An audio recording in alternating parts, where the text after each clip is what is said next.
ihr Lieben, hier ist Jessica. Willkommen zurück zu einem neuen Video. In diesem Video wollen wir in dem Buch von Tatjana Bogemer, Nice Little Town, das ist das Band 6 malen.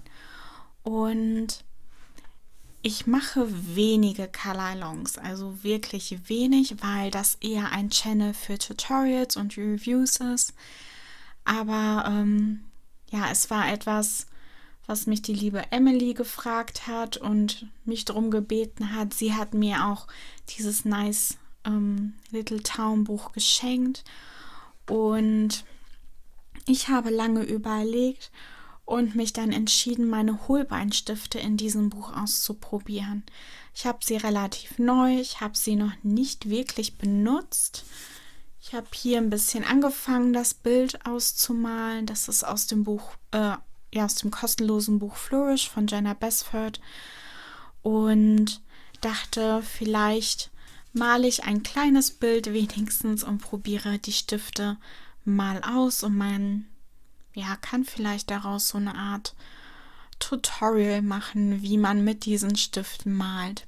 Die Holbeinstifte sind sehr weich, sehr ähnlich wie die Prismacolors, aber nicht exakt gleich. Ich kann es noch nicht genau beschreiben, weil ich noch nicht viel mit den Stiften gemalt habe, aber ich freue mich jetzt schon drauf, sie auszuprobieren. Ja, und einfach mehr über diese Stifte zu lernen. Das ist das Titelbild, nicht das Titelbild, sondern die erste Seite.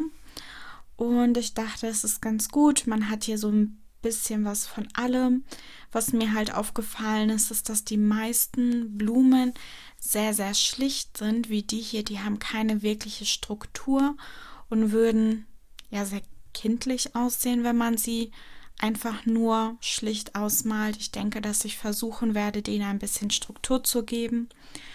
Aber ansonsten wird es eigentlich ein simples Ausmalen werden. Wir werden hier alles vor der Kamera machen, also ich werde die Farben aussuchen und die Technik erklären, die ich benutze und wie ich so vorgehe. Meistens habe ich schon ein Bild im Kopf, wie meine Seite ungefähr aussehen soll, aber hier denke ich, dass ich einfach Schritt für Schritt vorgehe.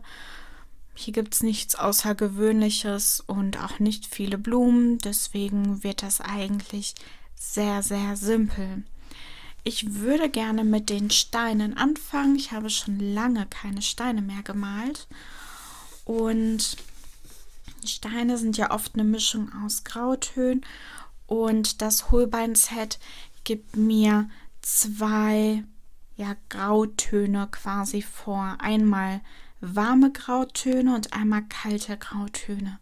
Die warmen Grautöne sind eine Mischung aus Grau und Braun und die kalten Grautöne eher aus Grau und Schwarz, würde ich sagen.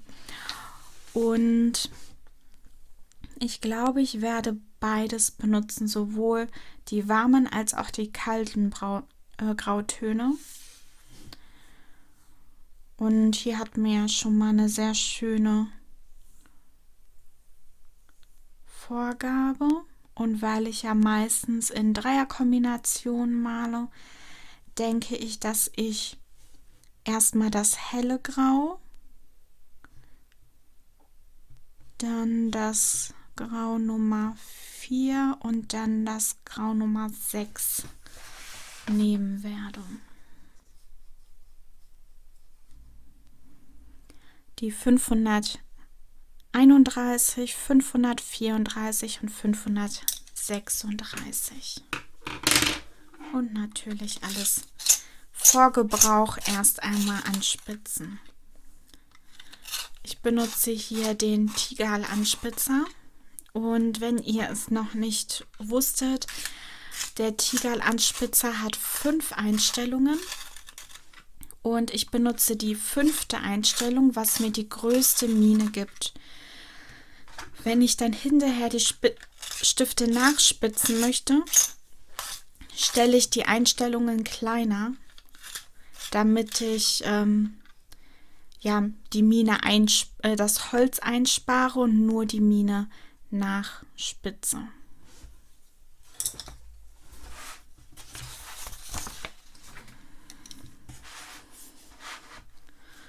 fangen wir mal mit diesem Stein an.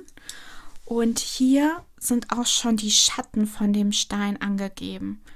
Und das würde ich mir zunutze machen. Und zwar würde ich die Schatten dunkelgrau malen. Mit der 536, dem Grau Nummer 6.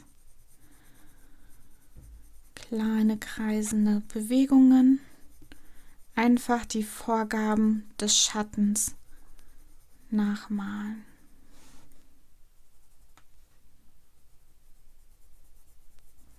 Ich male hier mit relativ leichtem Druck erstmal, um zu gucken, wie so meine Farbverteilung ist. Und genau das gleiche mache ich hier.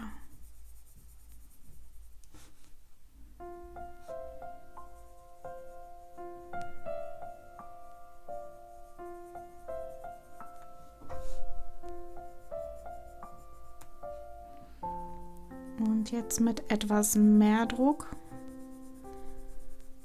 male ich den Schatten noch mal stärker nach, gerade hier an den Rändern.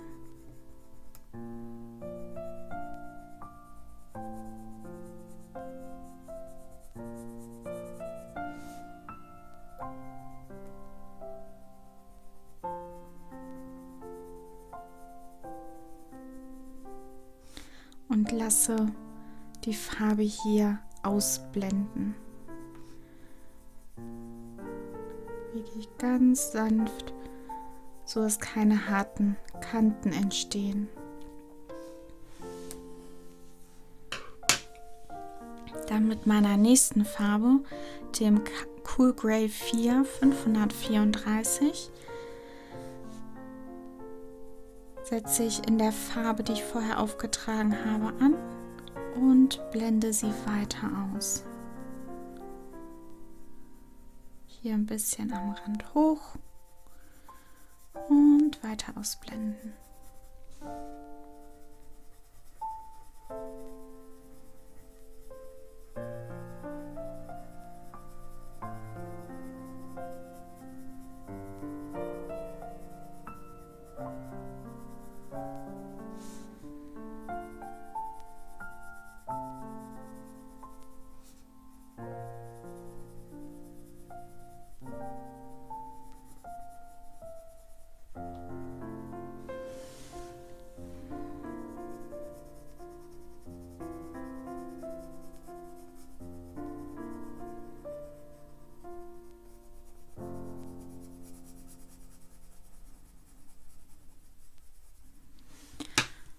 Und jetzt haben wir den letzten Grauton, Cool Grey Nummer 1, 531, und setzen hier in dem hellen Grau an und blenden es zur Mitte hin aus.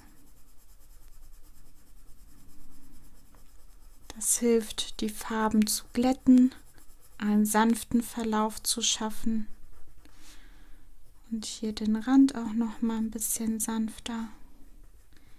Aber mit dem Weiß nicht auf die dunklen Schatten gehen, weil das helle Grau ein bisschen opak ist und sonst ja mein Schatten zu sehr ausbleichen würde. Das ist mein erster Stein. Ich denke, die nächsten würde ich ein bisschen dunkler machen, aber Steine haben verschiedene Farben. Deswegen ist es okay, wenn sie unterschiedlich ausfallen. Den nächsten Stein möchte ich in dem warmen Grauton anmalen. Und dafür habe ich das Warmgrau 2 522, Warmgrau 4 524 und Warmgrau 6 526 ausgesucht. Und auch hier beginne ich mit den Schatten, die vorgegeben sind. Mit dem Warmgrau 6 526 und male mit starkem Druck die Schatten nach.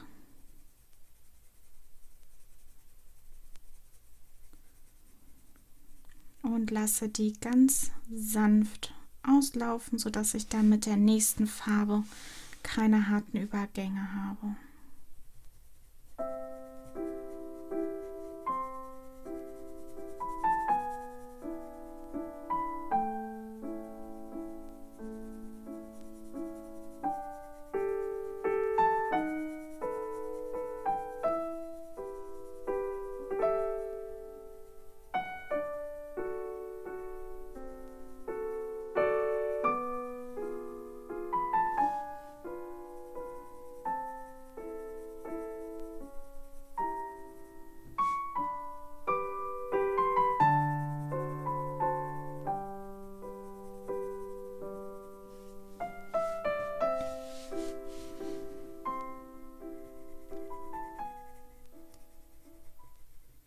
Soweit fühlen sich die Stifte ja wie so eine Mischung aus Polychromos und Prismacolors an. Sie sind auf jeden Fall nicht so weich wie die Prismacolors, haben auch nicht, die Prismacolors haben so ein buttriges Gefühl, als ob man die Farbe wirklich auf dem Papier verteilen kann, indem man sie hin und her schiebt, und diese Stifte haben ein festeres Gefühl, aber dennoch weich.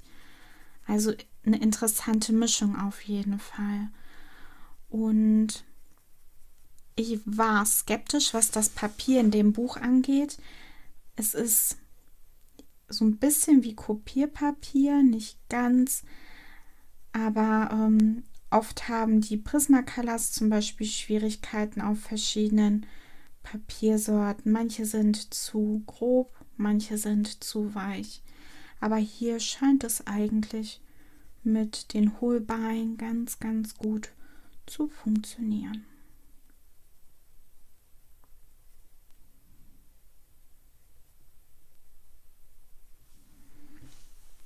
So, jetzt wo ich die Schatten vorgegeben habe, gehe ich mit meiner zweiten Farbe, dem warmen Grau 4, und blende die erste Farbe aus. Ich kann ruhig in die erste Farbe reingehen und mit leichtem Druck die Farbe ausblenden. Hier ruhig mit stärkerem Druck den Druck nachlassen und die Farbe ausblenden.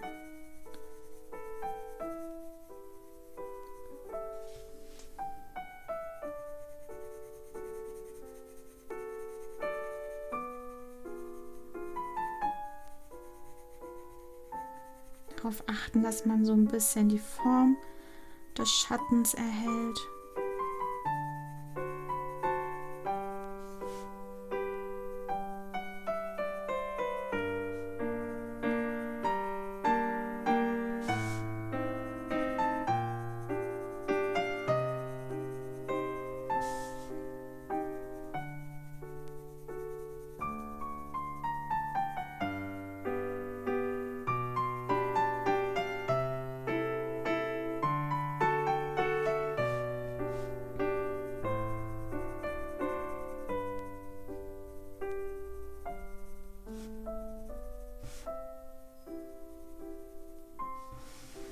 Und dann die erste Farbe, Warmgrau 2, 522, und alles andere ausblenden, sodass das wenig Weiß zu sehen ist, aber man immer noch die Schatten hat.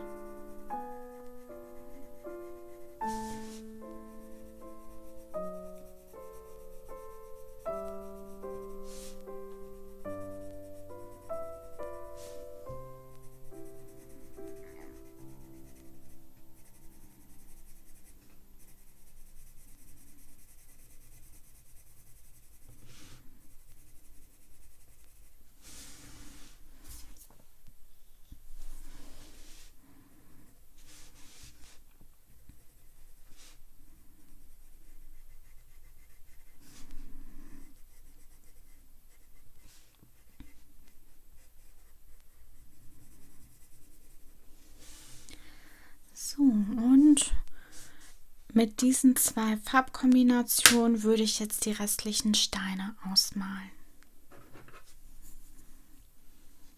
Alles so ein bisschen abwechselnd, damit es zwar willkürlich aussieht, aber dennoch Abwechslung mit drin ist.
Wie schon vorher erwähnt, haben die Blätter und auch viele Blumen keine wirkliche Struktur. Viele Künstler geben irgendwas vor und ja, ich wollte das etwas lebendiger gestalten, nicht so kindlich, deswegen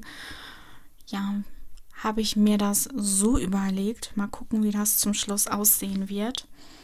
Ich benutze Bottle Green 296, Leaf Green 291 und Jasper Green 294. Und ich fange mit dem Bottle Green an, der 296, und male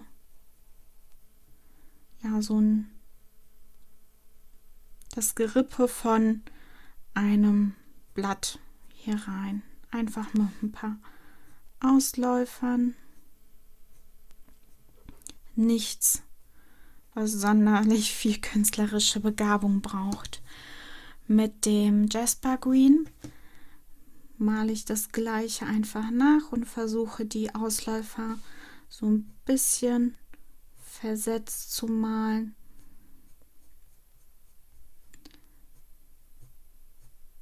Auch in unterschiedlicher Stärke, manche mit mehr Druck, manche mit ein bisschen weniger. Und dann mit dem Leaf Green, der 291, mache ich eigentlich genau das Gleiche. So dass das Blatt ein bisschen mehr ausgefüllt aussieht.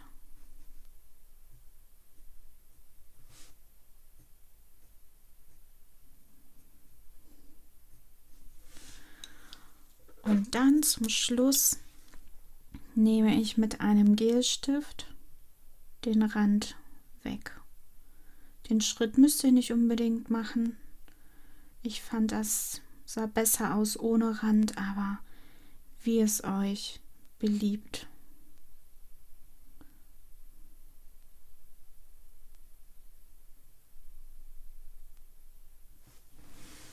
So.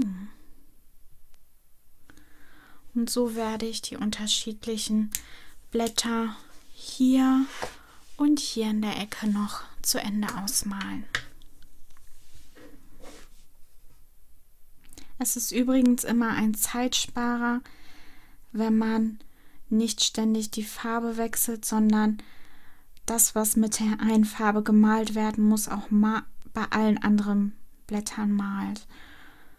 Dann kommt man etwas schneller voran.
So, die nächste Farbkombination ist Fir Green 288, Cactus Green 292 und Olive Yellow 198.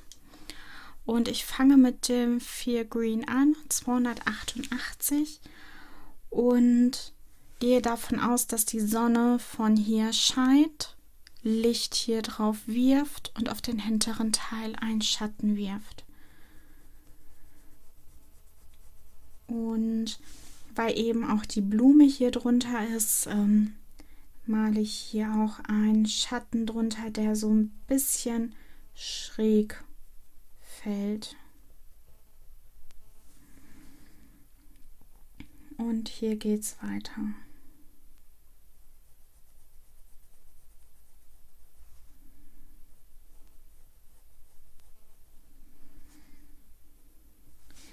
Ich habe jetzt erstmal nur mit leichter Hand einmal angedeutet, wo ich meinen Schatten haben möchte, und jetzt gehe ich mit sehr starkem Druck und male diese Linien nach, so dass das dunkle Grün eigentlich in das Schwarz der Zeichnung übergeht. Dann mit mittlerem Druck quasi eine zweite Reihe und mit ganz leichtem Druck die zweite Reihe ausblenden.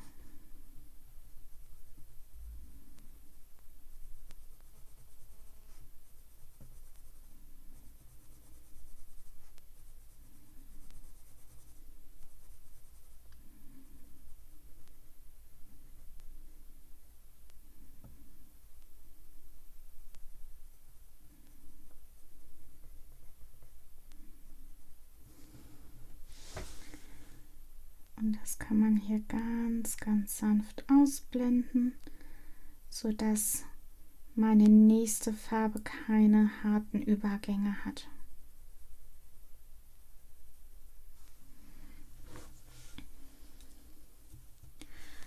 Dann Cactus Green 292 setze ich hier in meinem Grün an mit stärkerem Druck und lasse den Druck nach, wenn ich die Farbe ausblende.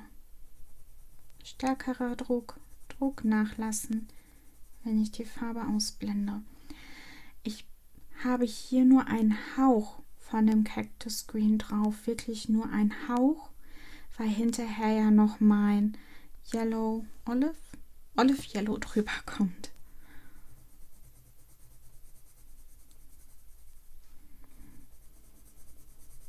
Ich lasse hier wirklich nur einen ganz, ganz kleinen Hauch weiß. Der Rest hat ein bisschen von dem Cactus Green, einfach damit das die dritte Farbe, mein Olive Yellow, nicht zu dunkel, nicht zu hell erscheint, nicht zu gelb, sondern immer noch in dem grünen Bereich ist.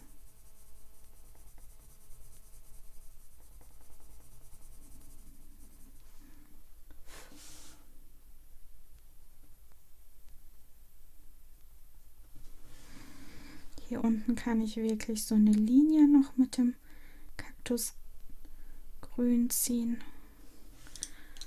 Und dann nehme ich mein Olive Yellow und von quasi der Mitte der Pflanze mit leichtem Druck, nicht doll drücken, blende ich das hier zum Rand der Pflanze aus.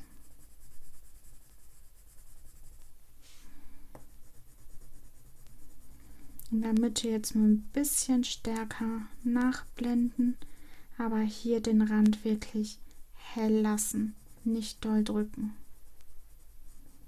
Und nicht mit der hellen Farbe auf die dunkle Farbe gehen, weil die Farben ein bisschen wachsiger sind, kann es sein, dass man hier dann einen hellen Schleier drauf legt. Und das gleiche für den oberen Teil. Mit starkem Druck die Linie hier nachziehen bis zur Spitze und dann mit mittlerem Druck quasi eine zweite Linie daneben malen und diese sanft ausblenden.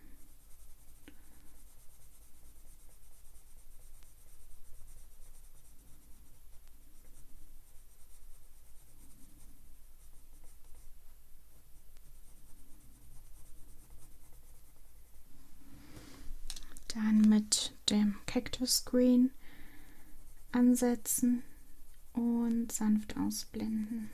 Mit mehr Druck ansetzen und sanft ausblenden.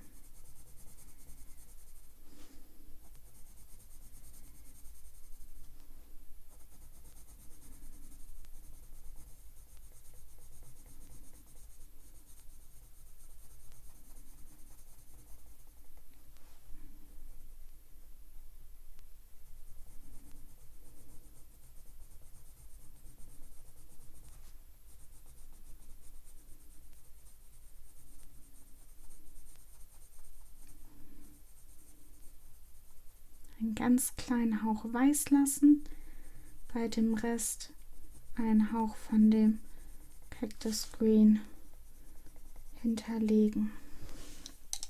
Und mit dem Olive Yellow dann hier in der Mitte der Pflanze ansetzen und leicht ausblenden zum Rand hin.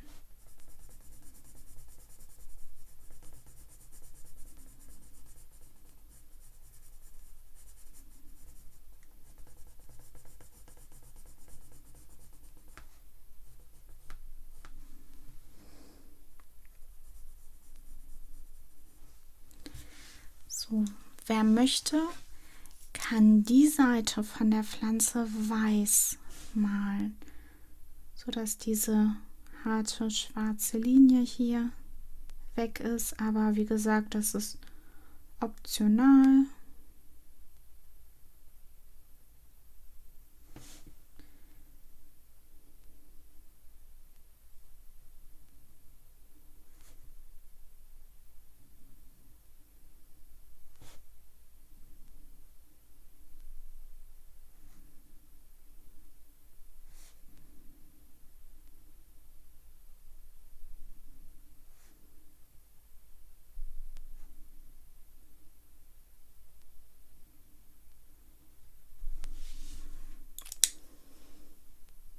So.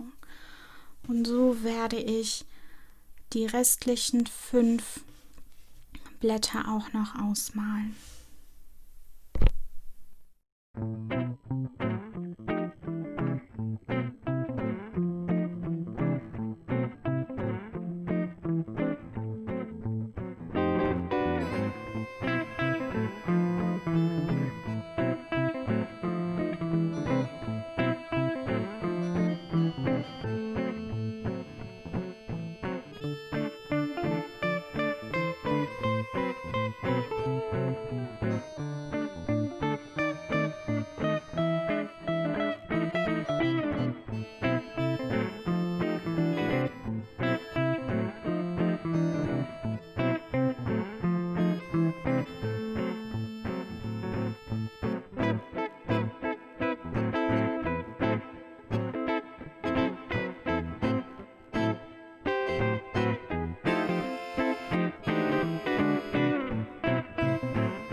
Die hinteren Blätter werde ich etwas dunkler malen, weil sie einfach im Hintergrund liegen, nicht so viel Licht abbekommen und nicht so im Vordergrund stehen wie die hier vorne.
So, die nächste Farbkombination ist Holly Green 264, Evergreen 254 und Spring Green 242.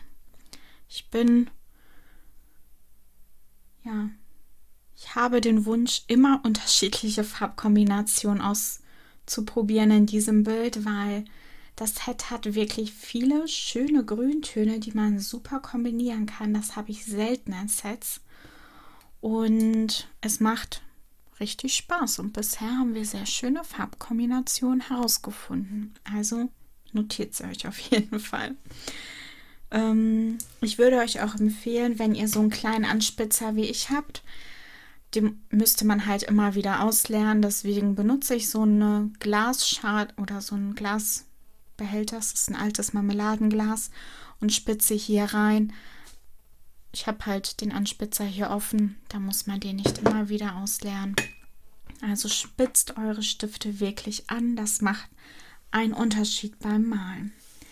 Mit Holly Green malen wir hier die Mitte des Blattes aus mit starkem Druck.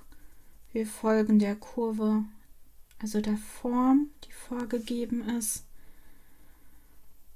Also wirklich eine starke Mitte. Ich blende hier auch nicht wirklich zu den Seiten aus, weil die nächste Farbe, Evergreen, ist zwar heller, aber mit der Farbe kann man hier trotzdem das Dunkle ein bisschen ausblenden. Also quasi drumherum malen, sodass es ein leichtes Leuchten ergibt und mit der hellsten Farbe Spring Green genau das gleiche.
nächste Farbkombination ist Malachit Green 255, Sap Green 262 und Leaf Green 291. Und wir fangen mit dem Sap Green an. Und ich muss es immer drehen, sonst wäre meine Hand im Weg. Blende hier an der oberen Stelle des Busches ganz, ganz, ganz hauchdünn das Sap Green drauf. Wirklich nicht dick, ganz, ganz hauchdünn.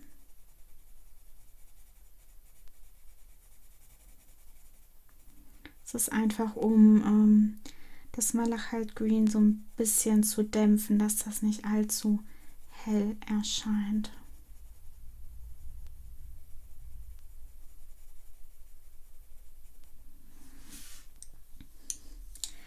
Dann nehmen wir das Malachit Green 255 und mit starkem Druck hier den oberen Teil des Busches anmalen. Wirklich nur den oberen Teil. Und ich male hier mal runter. Ich tue so, als ob hier das Ende des einen Busches wäre und als ob hier dann der nächste Busch anfangen würde.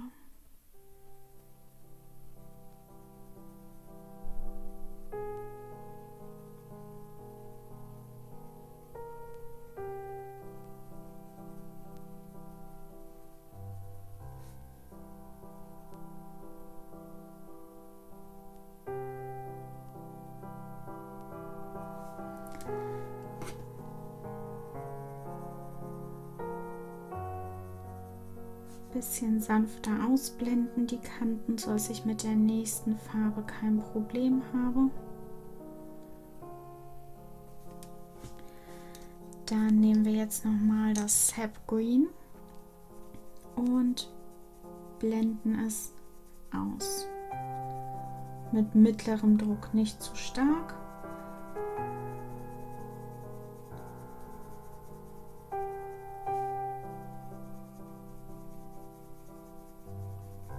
Wir setzen auch nicht allzu weit in dem Malachit Green an, sondern blenden wirklich nur die Ausläufe aus.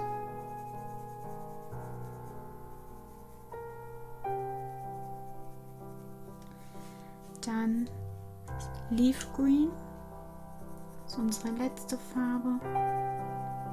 Da malen wir hier den Rest ganz leicht aus, wirklich nur ganz, ganz leicht. Ich lasse hier sogar noch einen Hauch von Weiß, ja, dass da einfach so ein bisschen Licht ist.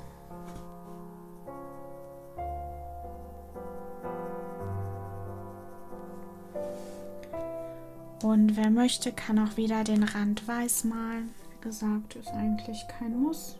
Irgendwie habe ich es bei diesem Bild für mich entdeckt. Fragt mich nicht warum.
Für die Blume benutzen wir Navy Blue 365, Royal Blue 348 und das Soft White 501. Hier steht extra, dass man ein Messer benutzen soll, um das zu schärfen. Und im Gegensatz zu den anderen ist hier auch keine Endkappe drauf, wie ihr seht. Also sehr interessant. Es ist auch sehr, sehr weich. Ist mir jetzt im Anspitzer zweimal abgebrochen, aber mein Derwent-Kurbelanspitzer hat es geschafft. Also auch hier sehr, sehr kindlich die Zeichnung. Wir malen da so ein bisschen was rein, damit es etwas mehr Struktur hat.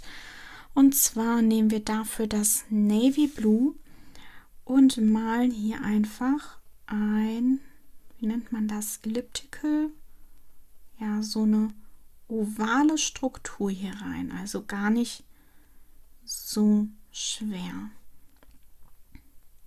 Erstmal als Vorgabe. Ich mal meine Stifte etwas zur Seite schieben. So. Mit dem Navy Blue malen wir den Rand sehr, sehr dunkel aus. Also wirklich mit starkem Druck hier den Rand entlang malen, sodass das Blau hier eigentlich ins Schwarze komplett übergeht.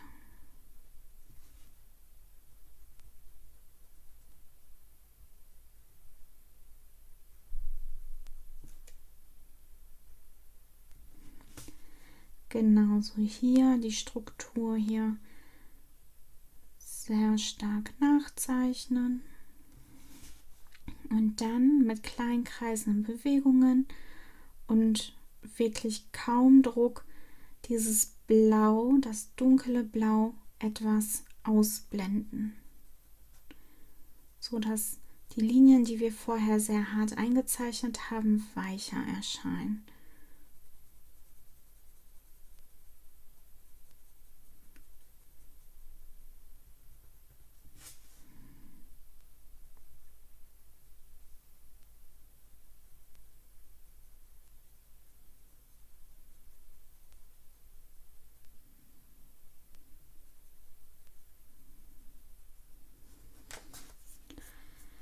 Dann nehmen wir das Royal Blue, die 348, und blenden das dunkle Blau auch wieder mit kleinen kreisenden Bewegungen sanft aus.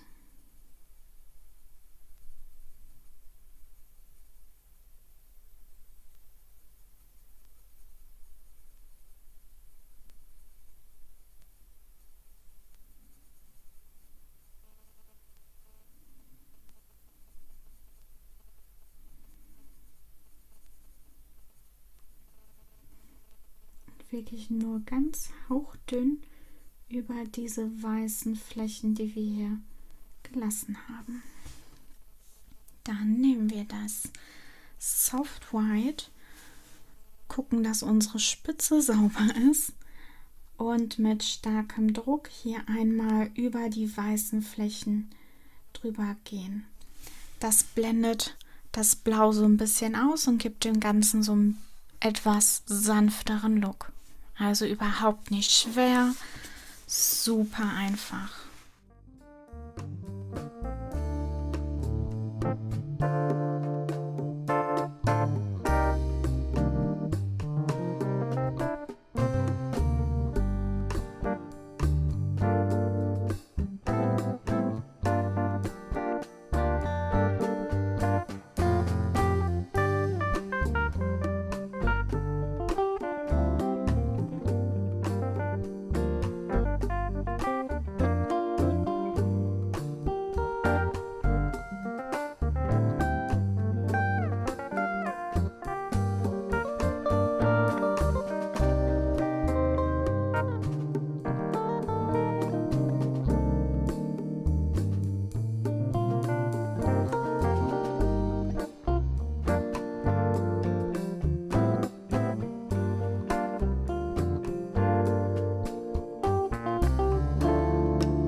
Die nächste Grünkombination ist für diese Ranken und ich denke, ich würde sie auch für diese Pflanzen hier nehmen.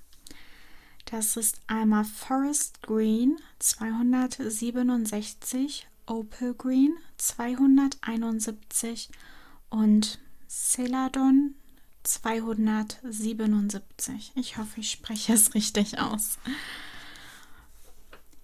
Mit dem Forest Green einmal mit starkem Druck die schwarzen Linien nachmalen und das Grün ein bisschen in den Stängel reinziehen.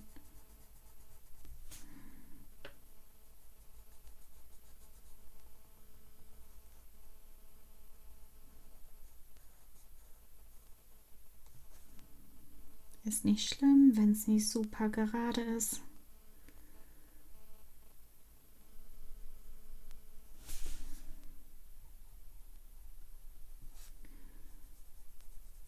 Wie gesagt, so ein bisschen von dem Grün hier auch mit in den Stängel reinmalen, allerdings nicht zu viel. Dann mit dem Celadon 277 so ein bisschen das Grün in dem Stängel nachmalen. Nur so ein bisschen. Und mit dem Opal Green 271 die Mitte ausmalen. Und damit nicht über das dunkle Grün gehen, weil es sonst das dunkle Grün zu sehr aufhält. Hier wieder mit dem Forest Green die schwarzen Linien nachmalen.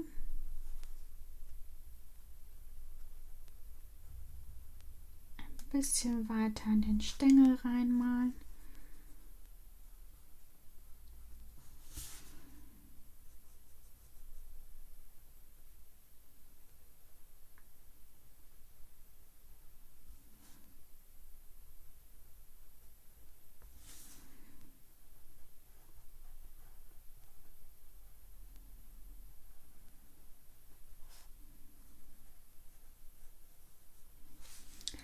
Dann mit dem Celadon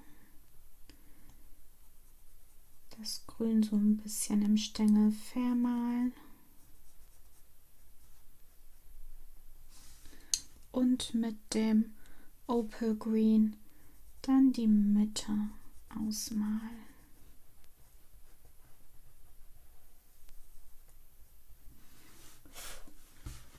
Das war's dann auch schon. Super einfach, wie ihr seht.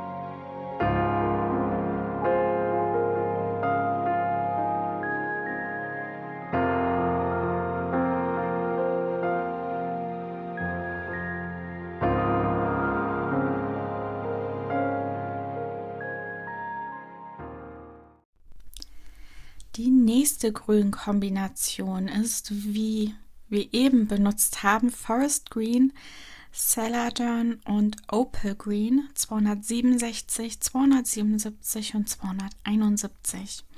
Wir fangen mit dem Forest Green 267 an und malen hier den Rand mit sehr, sehr starkem Druck nach.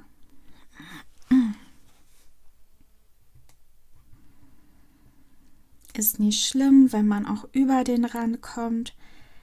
Das mache ich hier auch. Das ist überhaupt nicht schlimm.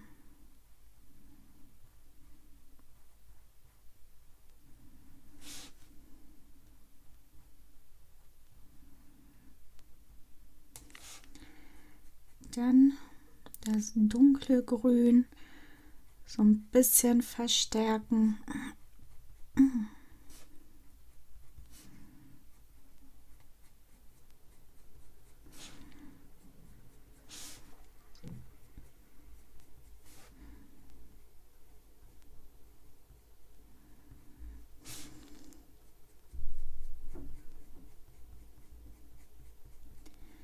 bisschen weiter reinziehen.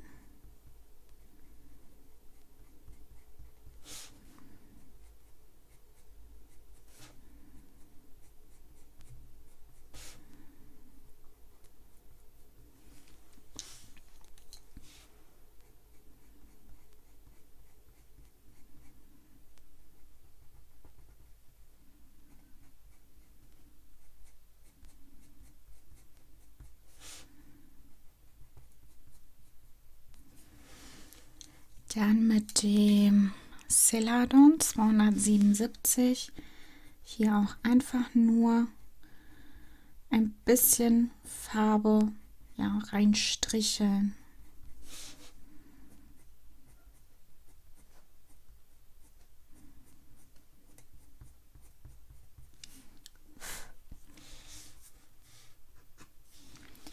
Und dann mit dem Opal Green 271 auch hier die Mitte so ein bisschen ausfüllen. Auch wirklich nur so Striche runterziehen.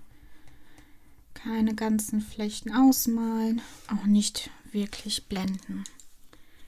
Dann, wer möchte, kann mit dem Weiß diesen schwarzen Strich hier nachziehen.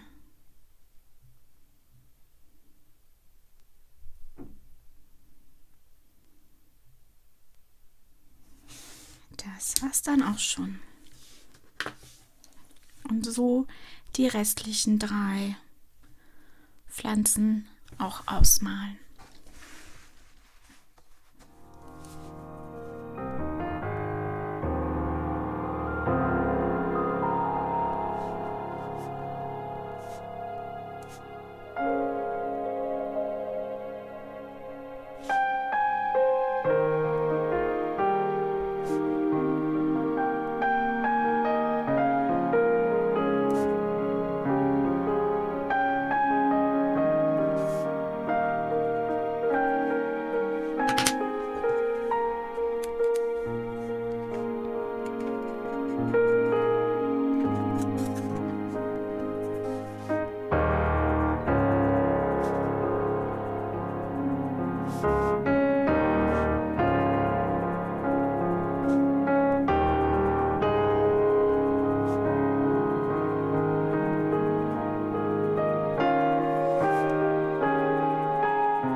kleine Schnecke ist an der Reihe.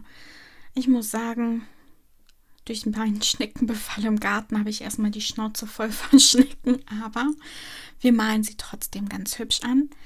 Mit Mahogany 93, Brick 97 und Autumn Leaf 59. Ich fange mit Mahogany 93 an und ich denke, ich fange hier an der Basis der Schnecke an. Ich werde beide Seiten hier vom Schneckenhaus dunkel anmalen und das dann halt zur Mitte hin immer heller ausblenden, dass in der Mitte so eine Art Glanzstreifen bleibt.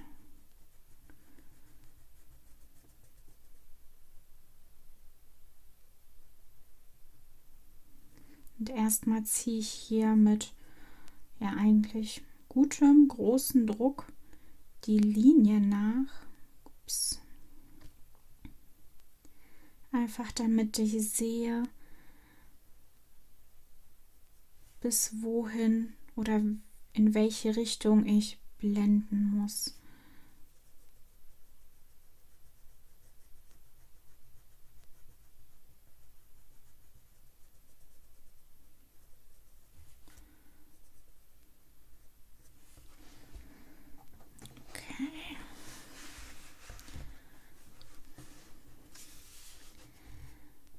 Immer noch mit dem Mahogany meine Linie erst mit großem Druck und mit immer weniger werdendem Druck ausblenden. Genau das gleiche von dieser Richtung. Großer Druck, immer weniger werdender Druck.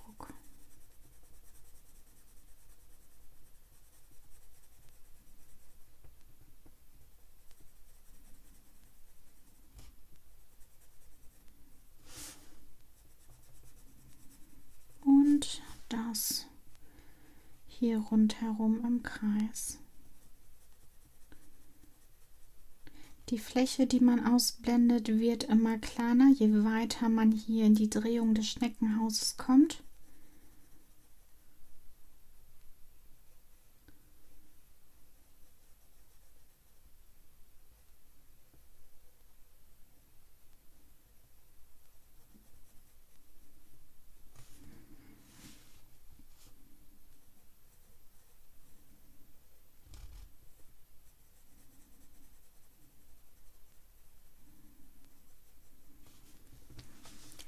Jetzt die nächste Farbe, Brick 97. Hier in dem Mahogany ansetzen und mit leichtem Druck einfach ausblenden.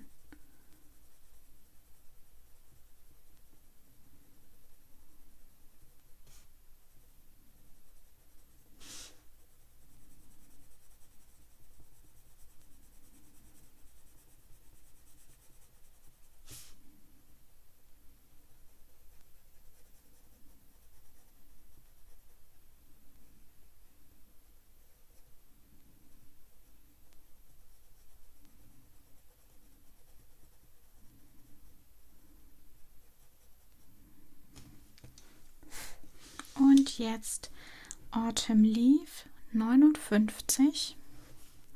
Hier in der Mitte einsetzen und ausblenden. Ganz leicht, ganz sanft.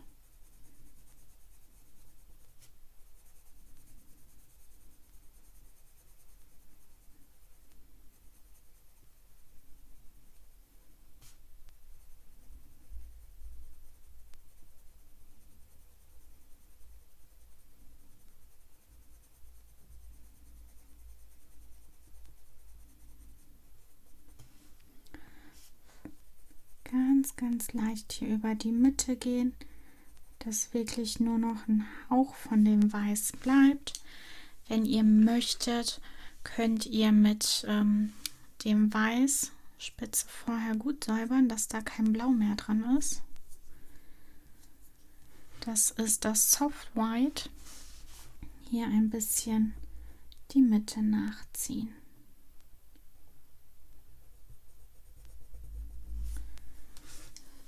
Und man möchte hier noch ein bisschen das Mahagoni verstärken.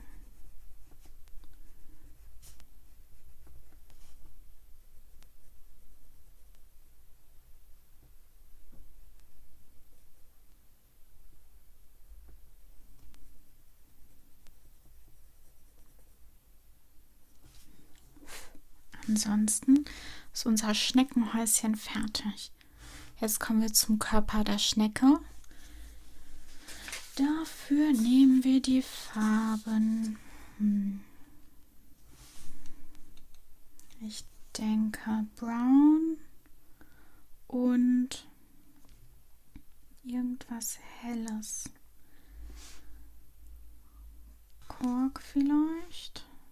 Oh, nicht das wahre.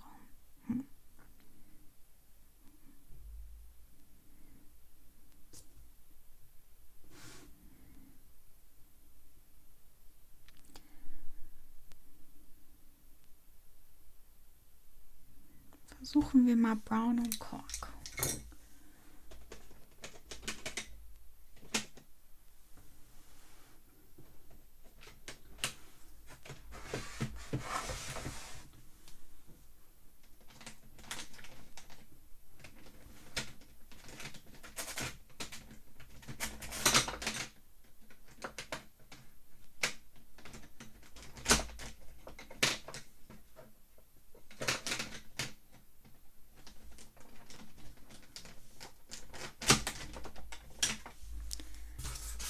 Mal ausprobieren.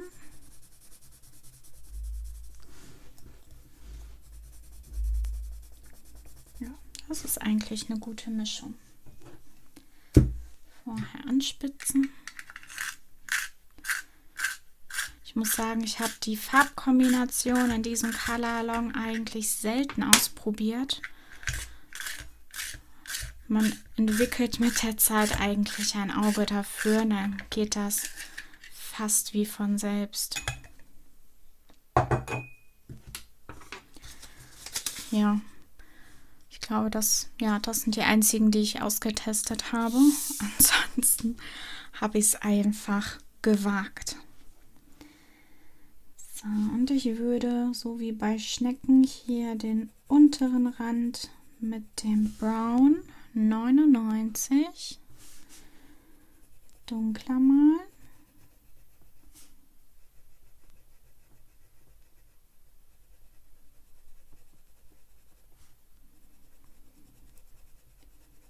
Also erst mal mit starkem Druck hier den Rand und das Brown dann ausblenden,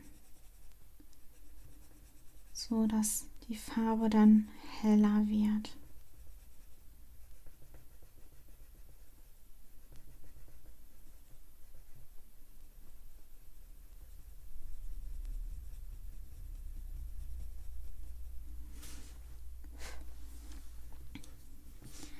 Und mit dem Kork 171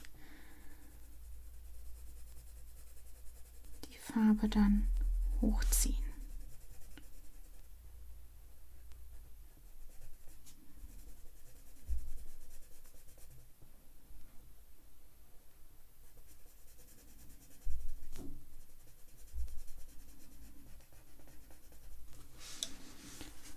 Ein bisschen mehr Braun hier unten hin.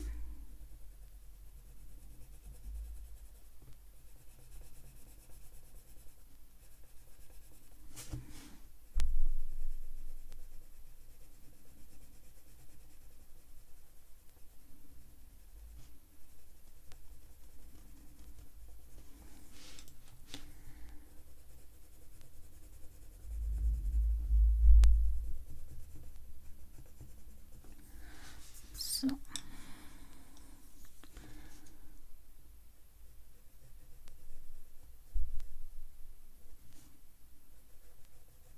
Hier noch so leichte Schatten andeuten, aber wirklich nur ganz, ganz leicht.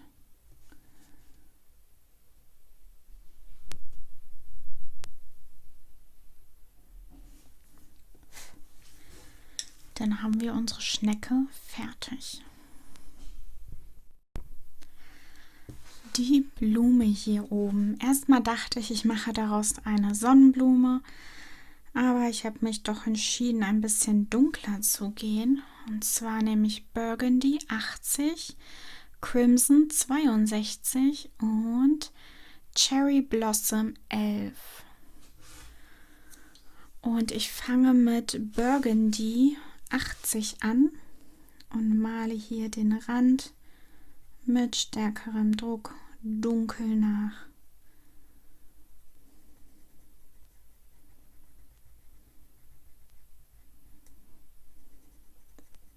Hier bis nach unten hin, sodass es ein Diamant ergibt. Dann blende ich diesen dunklen Rand leicht zur Mitte hin aus.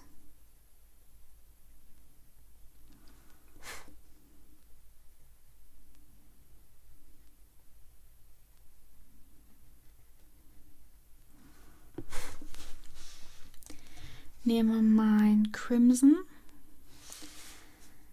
setze auch hier wieder am Rand an mit stärkerem Druck und je weiter ich zur Mitte komme, mit Kleinkreisenbewegungen lasse ich den Druck nach, sodass die Farbe leicht ausgeblendet wird. Und mit meinem Cherry Blossom, der 11, male ich die Mitte ganz leicht nach. Nicht zu sehr, nur ganz leicht ausblenden. Dann nehmen wir das zweite Blütenblatt. Auch hier den Rand wieder dunkel nachziehen.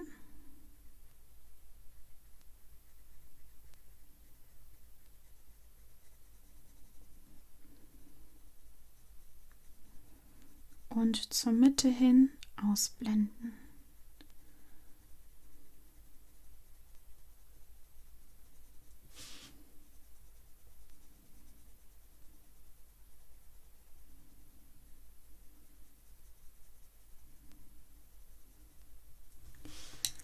Dann mit dem Crimson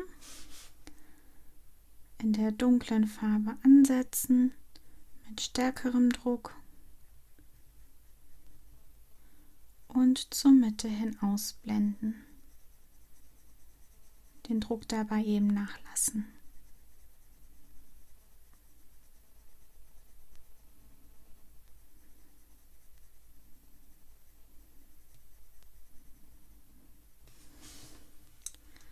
Und dann mit Cherry Blossom die Mitte ausmalen. Ruhig mit stärkerem Druck. Hier darf ein bisschen heller ausgeblendet werden.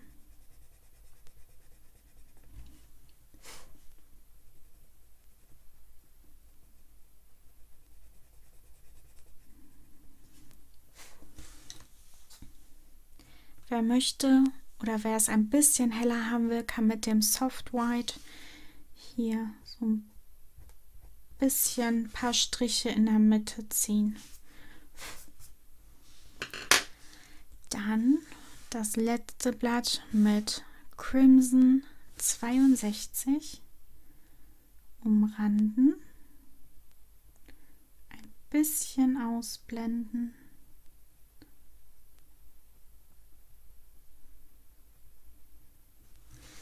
Und mit Cherry Blossom den Rest ausmalen.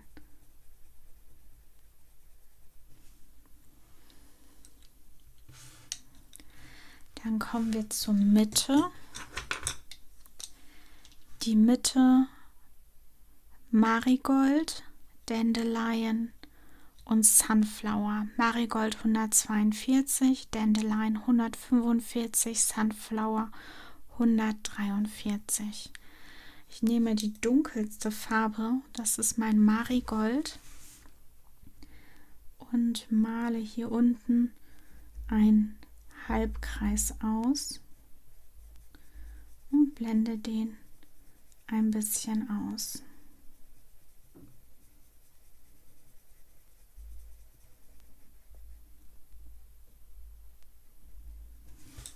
Dann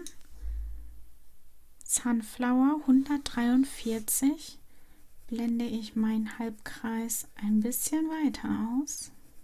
Ganz leicht, nicht doll drücken.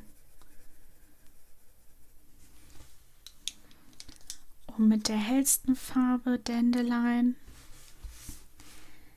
male ich meinen Halbkreis zu einem ganzen Kreis.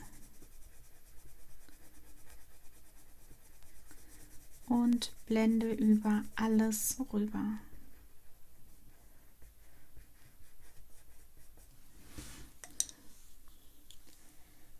Jetzt habe ich hier diese schwarzen Punkte drin, die ich nicht so hübsch finde. Die würde ich jetzt mit Weiß füllen.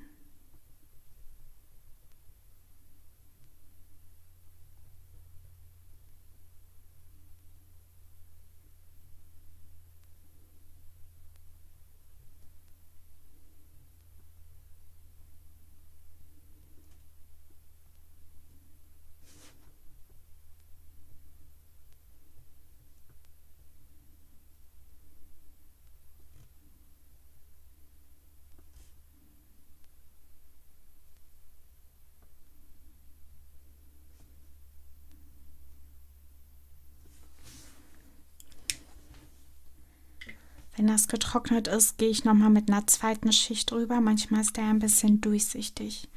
Und jetzt male ich die restlichen Blütenblätter einmal aus.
der Blume ein bisschen mehr Kontrast zu geben, nehme ich das Schwarz Black 510 und umrande diese hinteren Blütenblätter mit starkem Druck und setze hier noch so 3 Ausläufer, die man so ein bisschen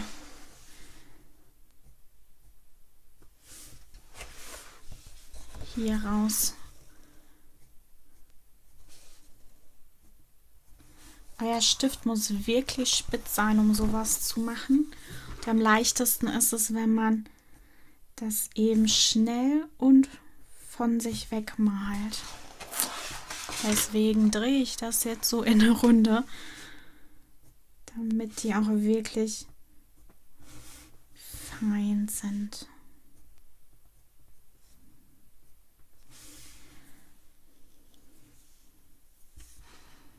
Das gibt dem Ganzen noch so ein bisschen mehr Kontrast zu den anderen Blütenblättern. Und noch ein bisschen mehr Struktur mit dem Burgundy. Hier am zweiten Blütenblatt auch mit spitzem Stift ein paar Striche so in die Mitte, dass man halt so ein bisschen Venenstruktur der Blumen sieht.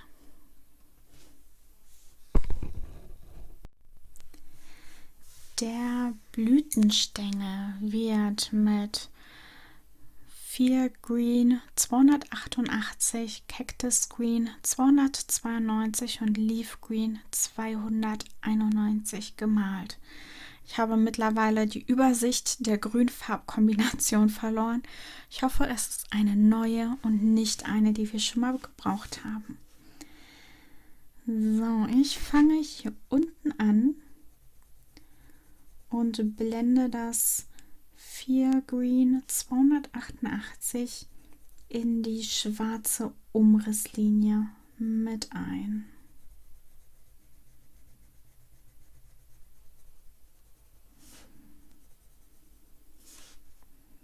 Mit starkem Druck die Linie nachziehen und die Farbe ganz leicht ausblenden, sodass die nächste Farbe kein Problem haben wird,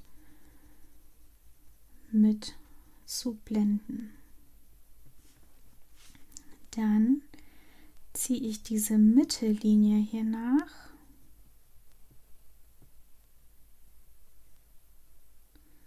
und blende sie auch ganz sanft aus.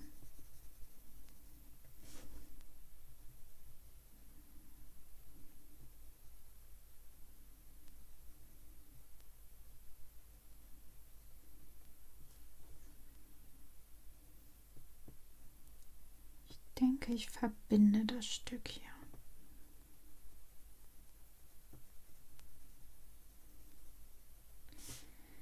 Auch hier leicht ausblenden.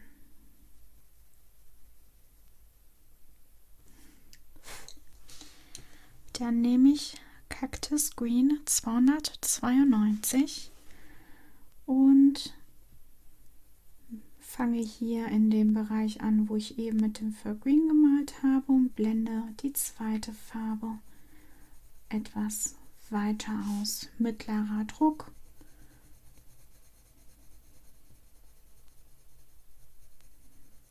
Und sanft auslaufen lassen.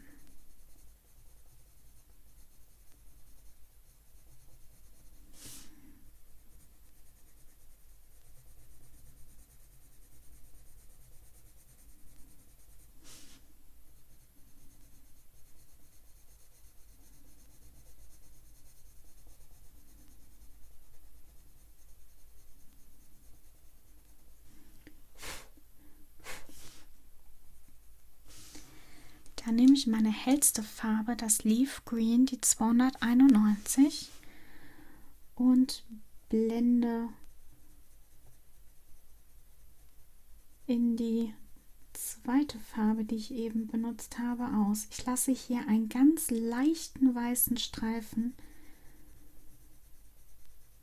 dass da ja nicht so ein Übergang ist. Genau das gleiche hier oben.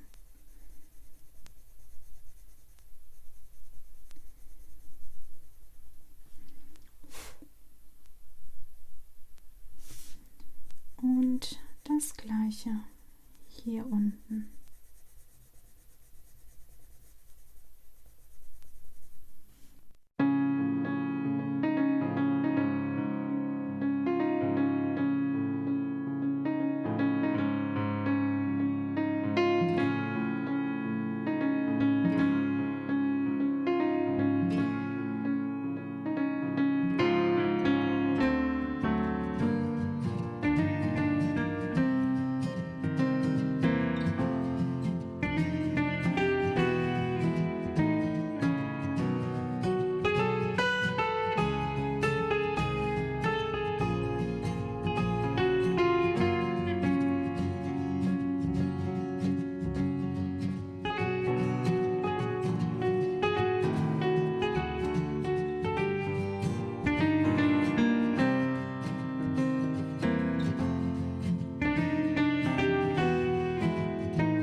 Wir befinden uns bei dem Gehweg und da nehme ich Schwarz 510, Burnt Amber 180, Brown 99 und Yellow Ochre 153. Die beiden Farben muss ich noch anspitzen und ich werde den Gehweg pur mit Buntstift malen, aber hier unten diese Ränder und ja, hier hoch bis zum Hintergrund und so. Ich denke, da werde ich dann hinterher mit Pastellkreide dran gehen. Einfach weil es für mich einfacher ist. Aber ihr könnt natürlich gerne dort mit Buntstift weitermalen. Das ist überhaupt kein Problem. Die Pastellkreiden werde ich in genau den gleichen Farben wählen. So, ich nehme das Schwarz und hier sind ja auch wieder Linien vorgegeben als Struktur des Gehweges.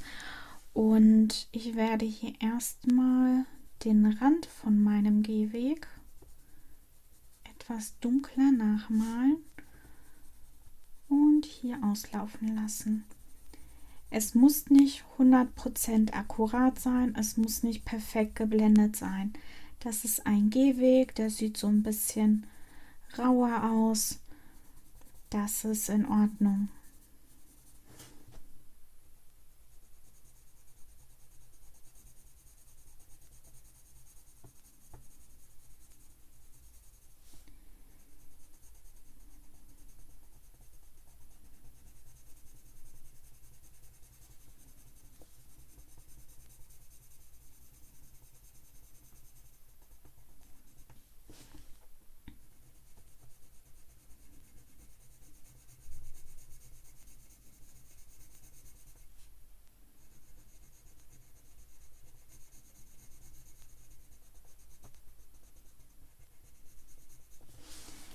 Hier, wo er geht, male ich ein bisschen mehr schwarz, weil das ja der Schatten vom Schuh ist quasi.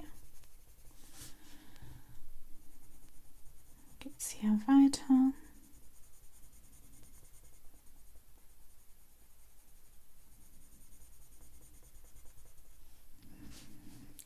Auch hier wieder den Schatten vom Schuh.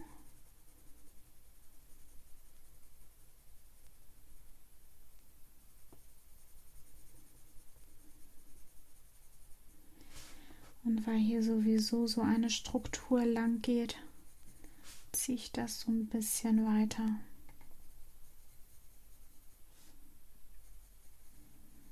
Hier ist so der Bergverlauf.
Und ich denke, mein Hügel wird hier noch so ein bisschen weitergehen.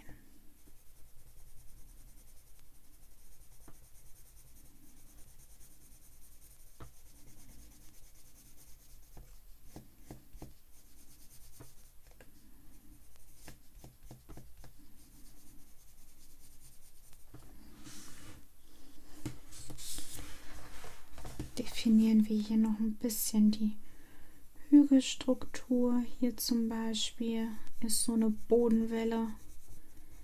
Die male ich stärker nach und blende die dann aus.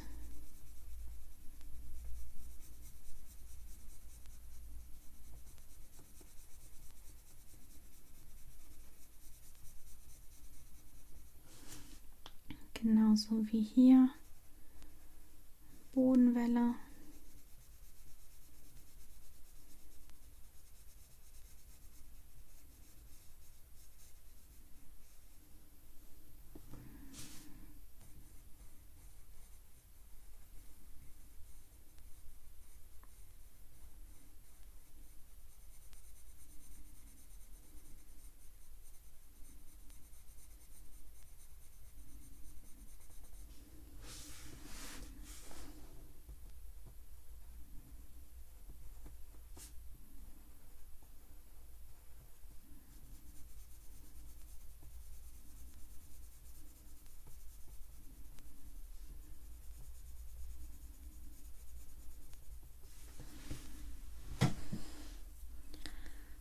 So, das ist einmal die grobe Struktur. Sagen wir mal, der Weg geht hier noch so ein kleines Eckchen weiter.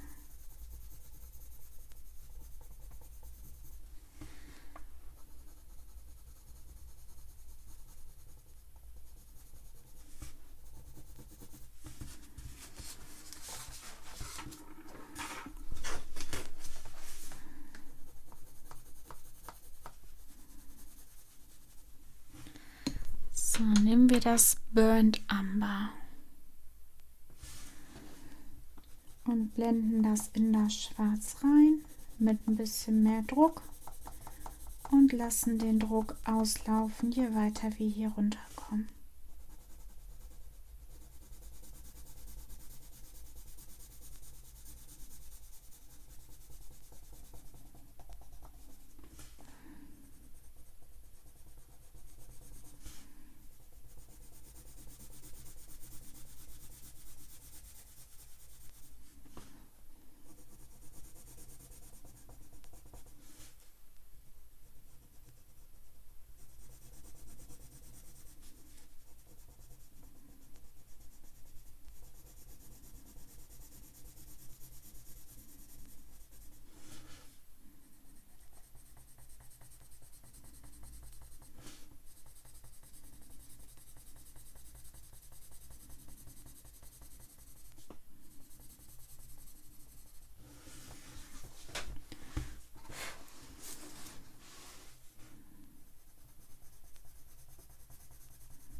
Bisschen weiter hier sanft runtermalen.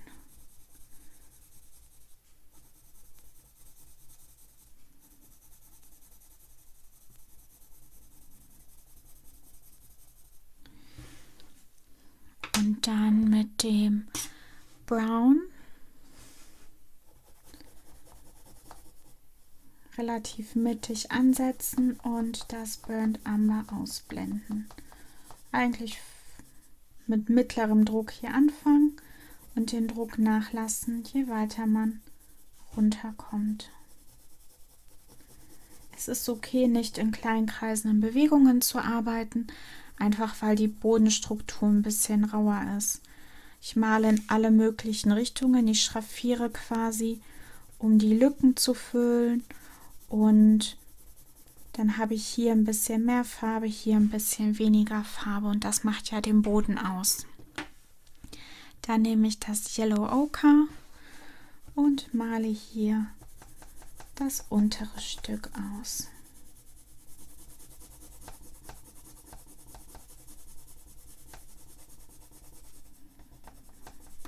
Blende es hier und da ein bisschen weiter hoch. Und so ist die untere Ecke vom Boden quasi schon fertig. Ich nehme hier das Schwarz und blende ein bisschen mehr Schwarz aus. Hier ein bisschen zu wenig vorgelegt.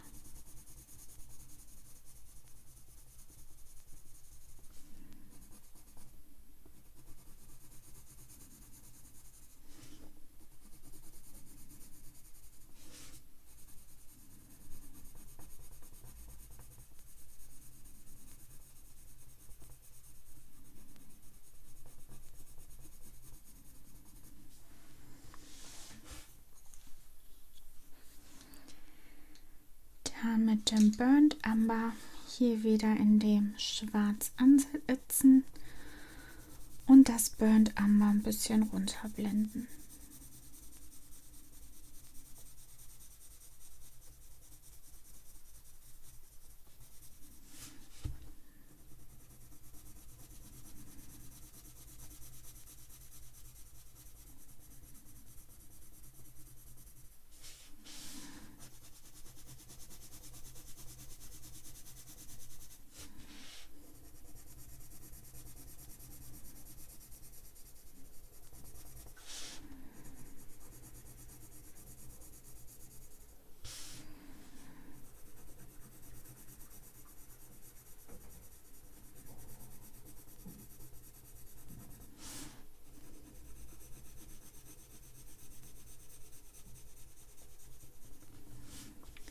auch hier in den Bodenwellen ansetzen mit dem Braun und ein bisschen das Braun ausblenden.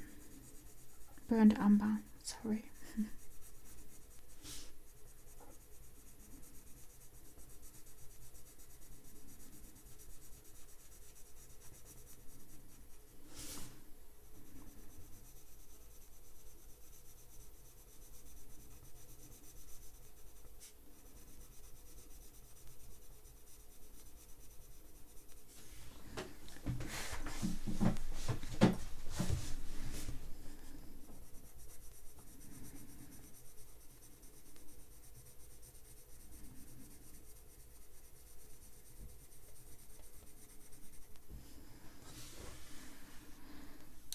Dann mit dem Brown 99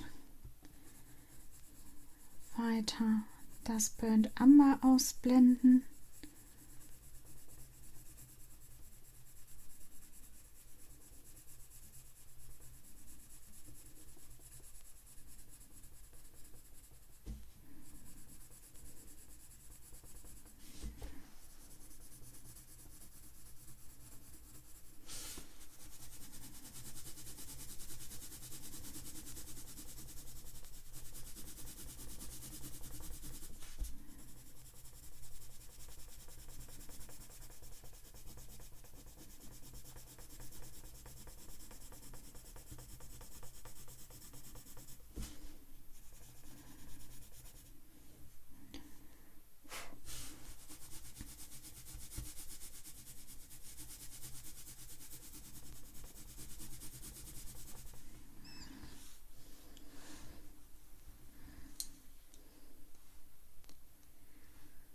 Und mit dem Yellow Ochre das Braun ausblenden.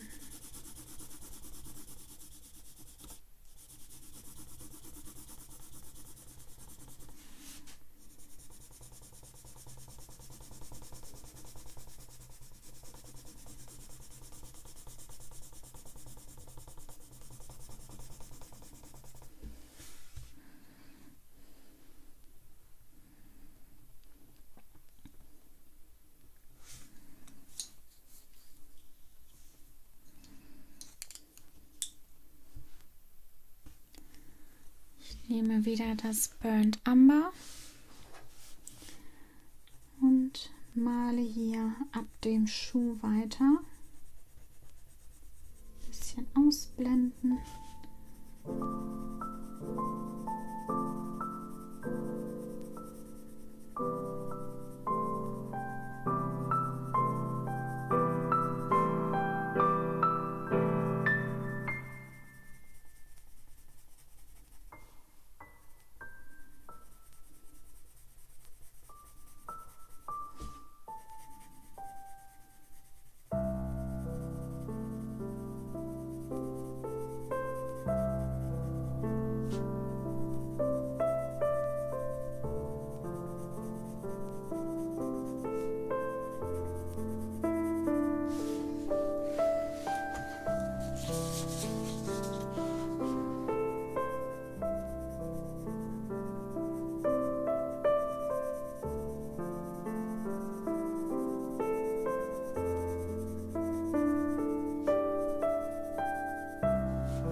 mit Brown blende ich jetzt diesen Teil hier aus.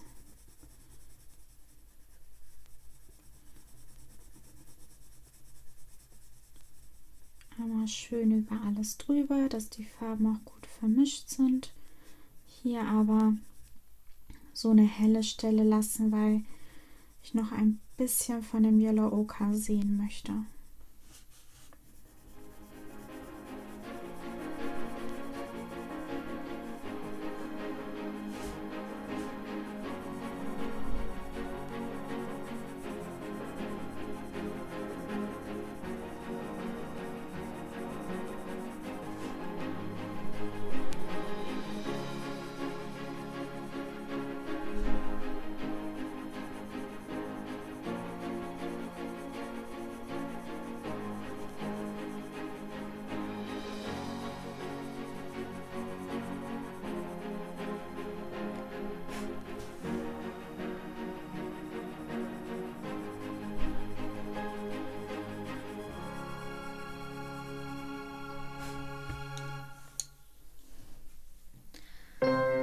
Mit dem Yellow Ochre hier die verbleibenden Stellen ausblenden.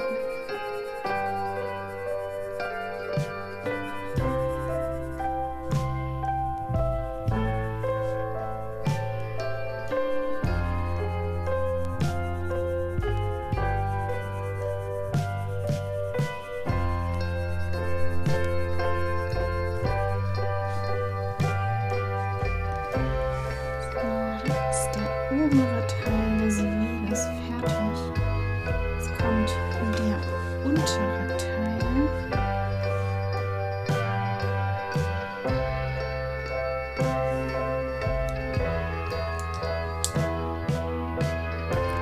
Gar nicht so einfach. Ich muss selber überlegen, wie ich das am besten blende.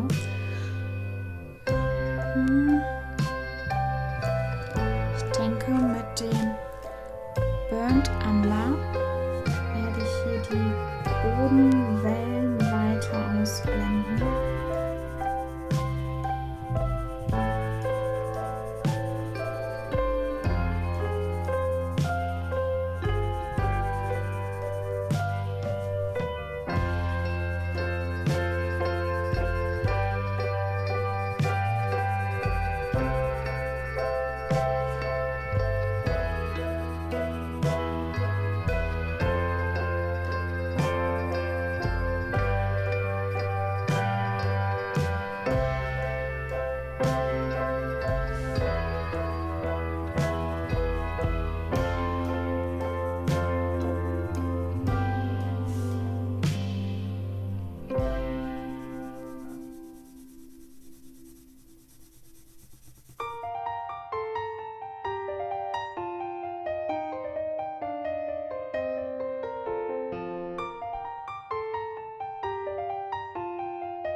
So, starten wir mit der Maus.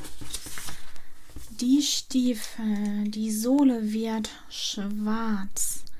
Für die Stiefel nehmen wir Chocolate 86, Cocoa 98 und Brown 99.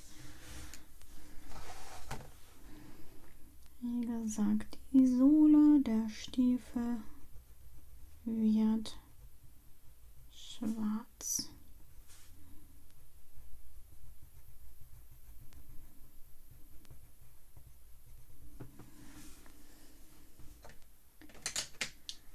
Und dann nehmen wir Chocolate 86 und umranden die Stiefel. Ganz simpel.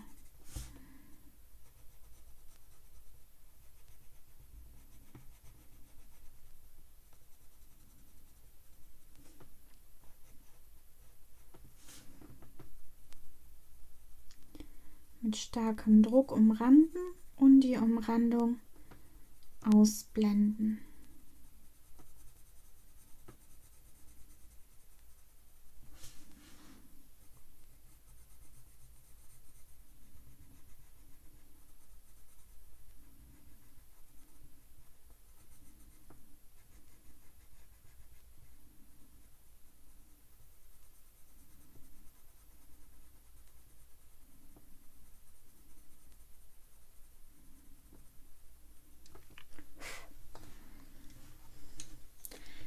Dann mit Cocoa 98 in dem Chocolate ansetzen und das weiter zur Mitte hin ausblenden.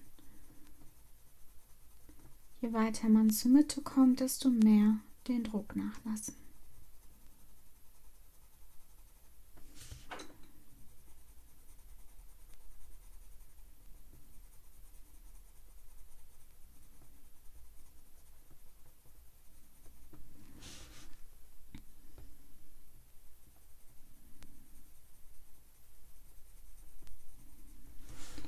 Dann mit Brown 99 alles einmal zusammenblenden.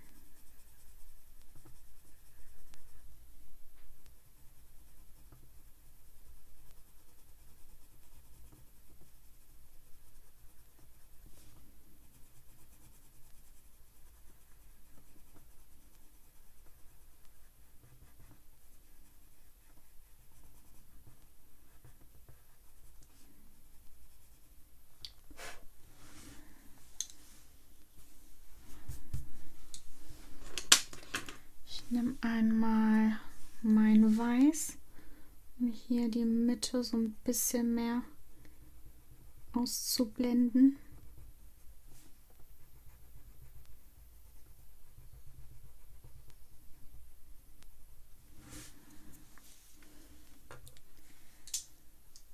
Und dann gehen wir zur Hose über.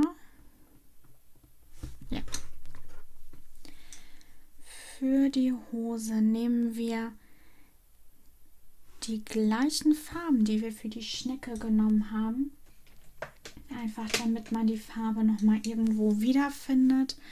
Einmal Mahogany, Brick und Autumn Leaf.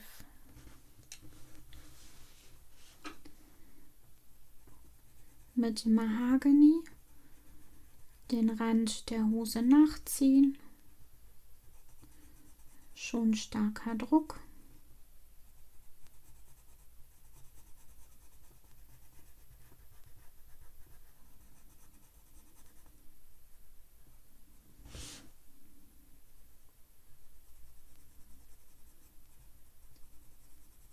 Und diesen Rand ausblenden.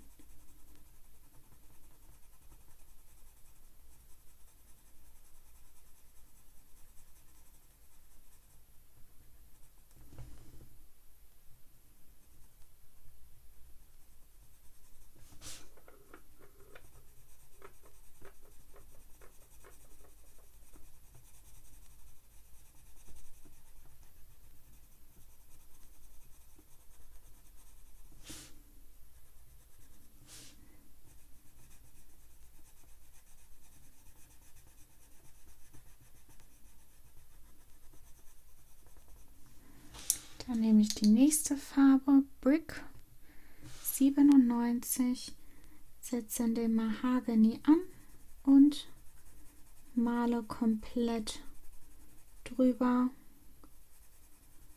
und blende diese Farbe dann auch sanft aus.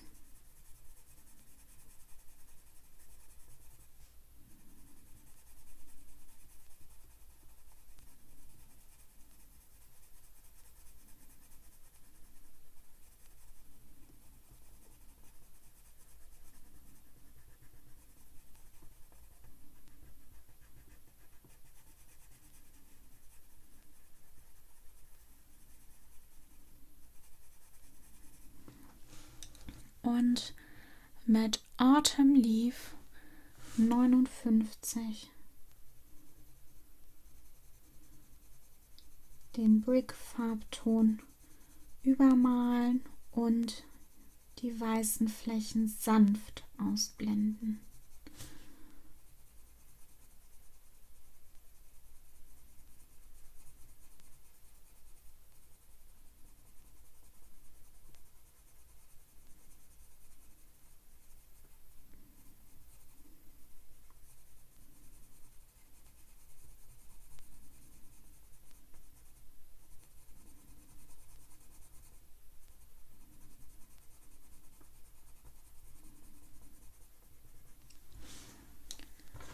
Und mit meinem Weiß gehe ich so ein bisschen hier über die hellen Stellen, um die besser zusammenzublenden und etwas aufzuhellen.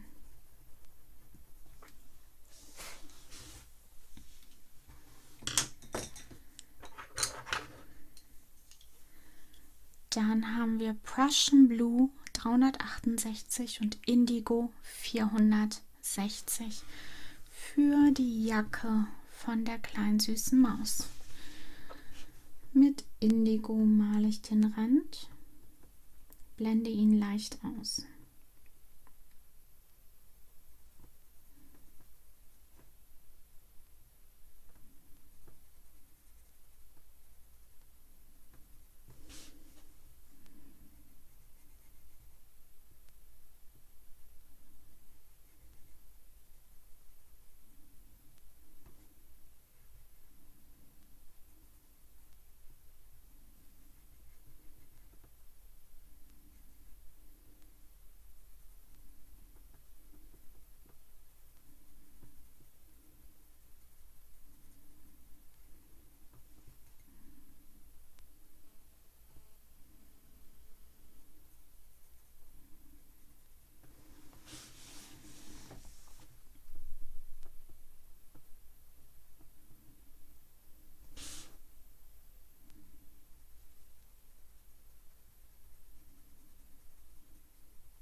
Mit Prussian Blue 368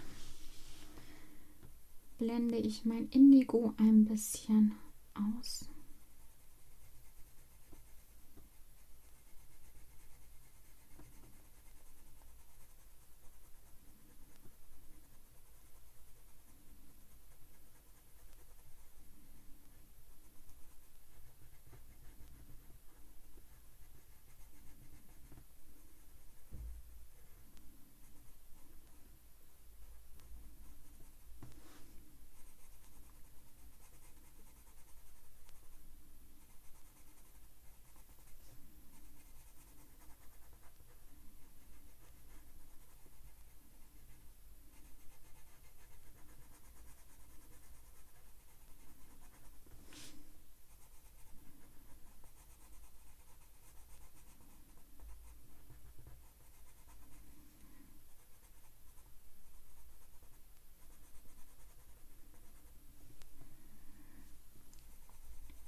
Und mit meinem Weiß gehe ich über diese hellen Stellen nochmal drüber, um alles so ein bisschen zusammenzubringen.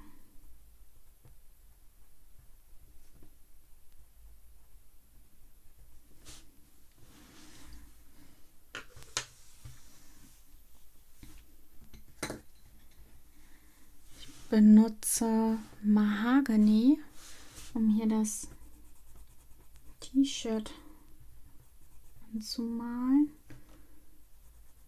Wird man wahrscheinlich nicht so viel blenden können. Einfach nur solide ausmalen.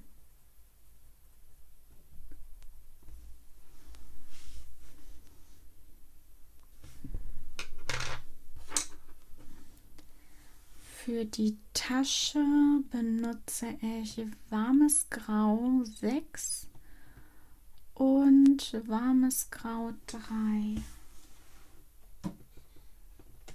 Warmes Grau 6 und warmes Grau 3.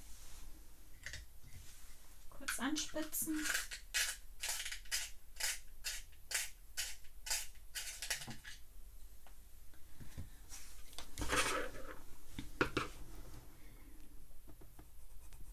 Hier wieder mit stärkerem Druck die Tasche nachziehen und leicht ausblenden.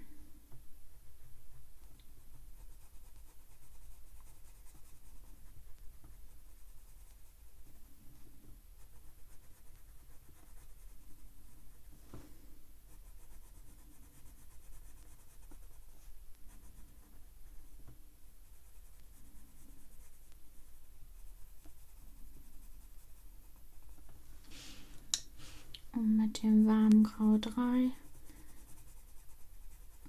alles ausblenden.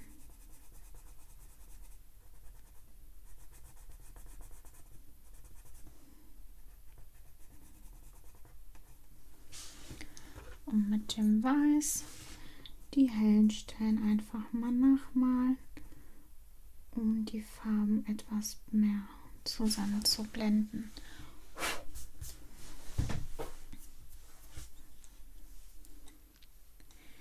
Die gleichen Farben benutzen wir hier für seinen Hut.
Seine Feder hier oben oder diesen Zipfel werde ich in Mahagoni malen.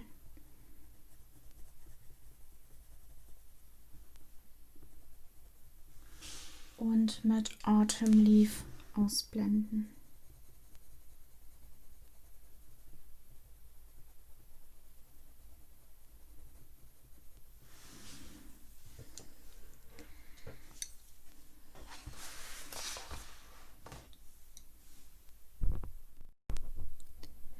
Für die Maus benutze ich Cool Grey 6, Cool Grey 4 und Cool Grey 1, 536, 534 und 531. Ich fange mit dem Cool Grey 4 an und die Nase spare ich aus, die wird rosa. Male hier die Schatten von der Maus ein.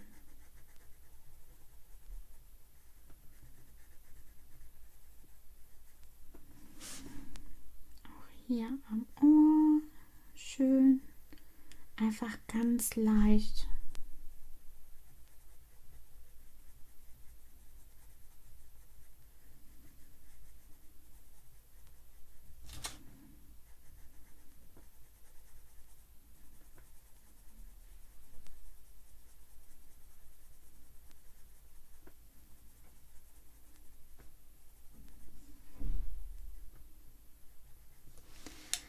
Dann mit Cool Grey 6, 536, die Schatten so ein bisschen vertiefen, aber wirklich nur um einen Hauch hier an den Rändern, unter der Mütze.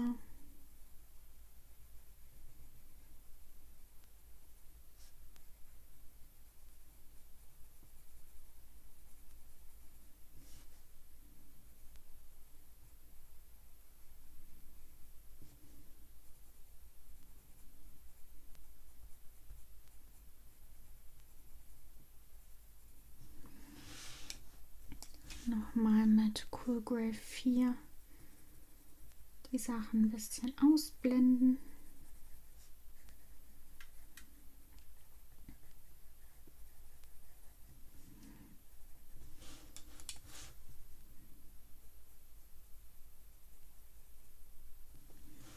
Und mit Cool Grey 1 hier über die hellen Stellen einmal rüber malen. Alles schön zusammenblenden.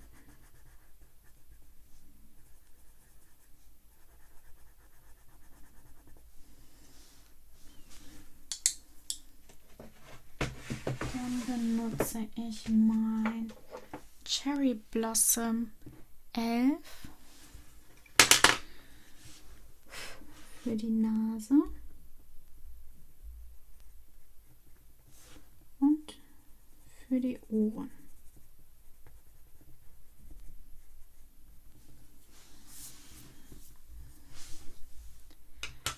Jetzt fehlt noch der Gürtel.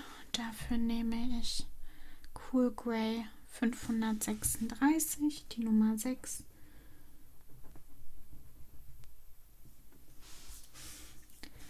Und hier hinten, der Schwanz wird auch in den 3 Grautönen, die wir gerade benutzt haben, gemalt.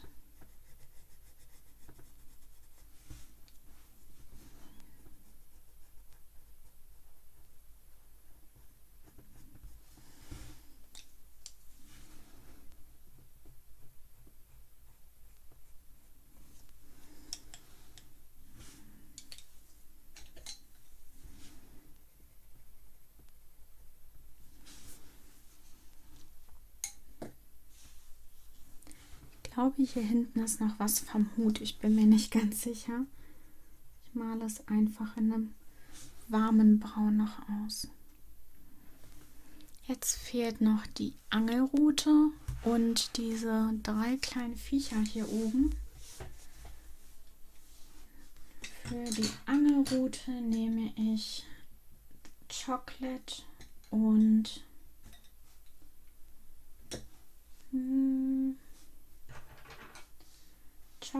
und Warm Grey 3.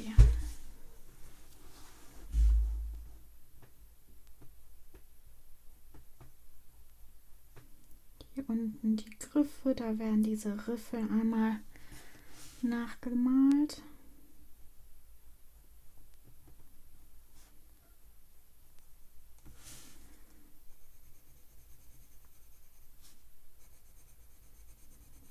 Und hier den oberen Rand einmal durchgängig.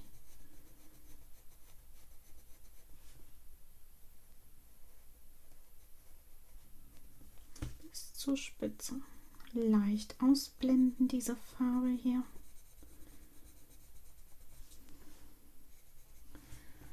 Und mit dem Warmgrau 3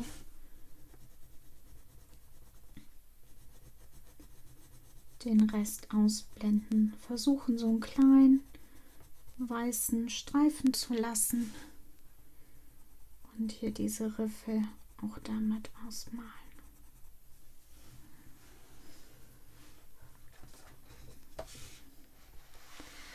Und diese kleinen Knubbelchen hier oben.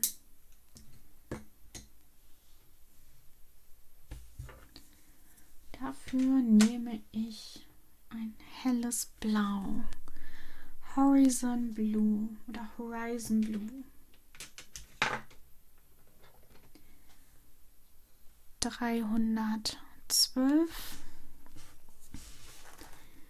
Damit male ich die Flügel aus. Ich blende am Rand stärker und wenn ich zur Mitte komme, lasse ich den Druck nach.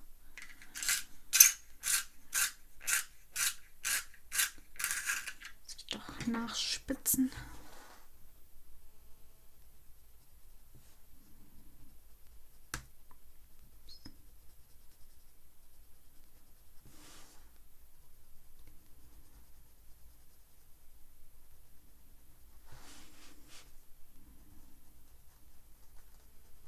Das ist ein wirklich schönes Blau. Horizon Blue.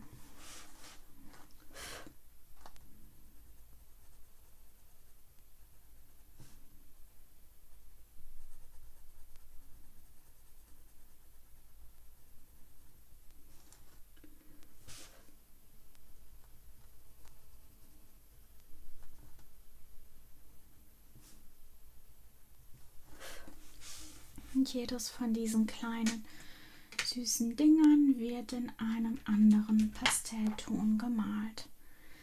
Dann nehme ich einmal Lilac.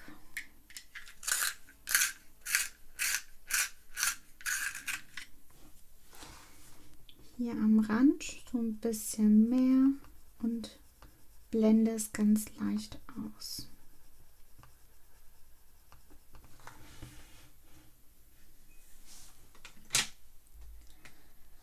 Dann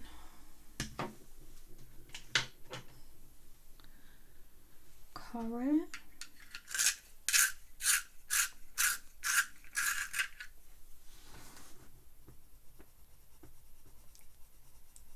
Leicht ausblenden.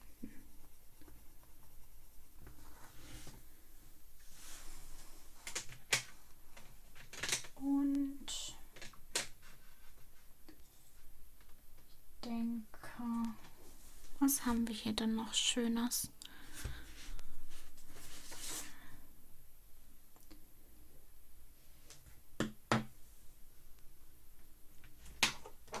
Ash Rose vielleicht oder was mehr Pinkes.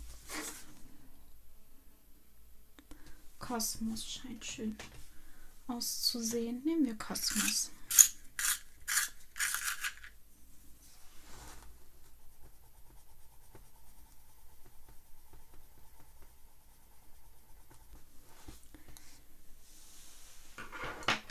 Und ich würde die Augen von diesen kleinen Viechern weiß malen.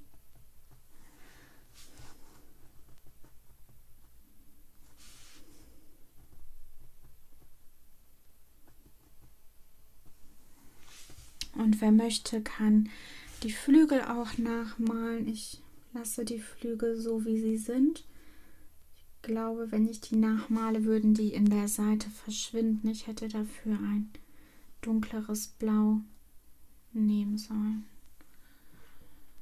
So, dann sind wir fertig mit der Seite. Zusammenfassend muss ich sagen, dass ich die Holbeinstifte super finde. Sie sind wirklich so ein Mittelding zwischen Polychromos und Prismacolors, mehr zu den Prismacolors hin, weich und cremig, aber nicht zu cremig, dass man halt keine Struktur malen kann. Ich konnte sehr gut die Mine halten, ich musste selten nachspitzen und ich bin super zufrieden mit dem Ergebnis. Also es hat mir wirklich Spaß gemacht, mit diesen Stiften zu arbeiten und ich glaube, das werden meine Lieblingsstifte werden. Ich bereue den Kauf überhaupt nicht. Ich bin super froh, dass ich den Kauf gemacht habe. Und auch mit der Holzbox bin ich super glücklich, weil ich nicht immer die Trays hin und her schieben muss, sondern einfach nur die Schubladen auf und zuschieben, je nachdem, welche ich brauche. Also richtig, richtig gut. Mir hat das Blenden Spaß gemacht und ja, irgendwie war das Beste aus beiden Welten. Mein Traumstift, muss ich wirklich sagen. Also ich habe viele Sets ausprobiert und viele Stifte gesucht und das sind wirklich meine Traumstifte und ich bin froh, dass ich sie endlich gefunden habe. Ihr werdet sie dann wahrscheinlich noch öfter sehen. Also eine klare Empfehlung von mir. Auch wenn sie viel kosten, lohnt sich der Preis für mich auf jeden Fall. In meiner Kurzreview also zu der Holzbox habe ich auch schon mal angesprochen, dass viele Farben sehr, sehr ähnlich sind. Und ja, wenn ich mir das ganze Set für die 300 € nicht kaufen möchte, dann würde ich mir auf jeden Fall einige Einzelstifte kaufen. Die kann man bei Jackson's Art Supply so bestellen. Dann hoffe ich, ihr konntet mitmalen. Ich hoffe, ihr hattet Spaß dabei. Ihr habt ein bisschen was über Technik und Blenden gelernt. Und wer bis zum Ende durchhalten konnte, vielen, vielen Dank, dass ihr dabei wart. Dann sehen wir uns im nächsten Video. Tschüss!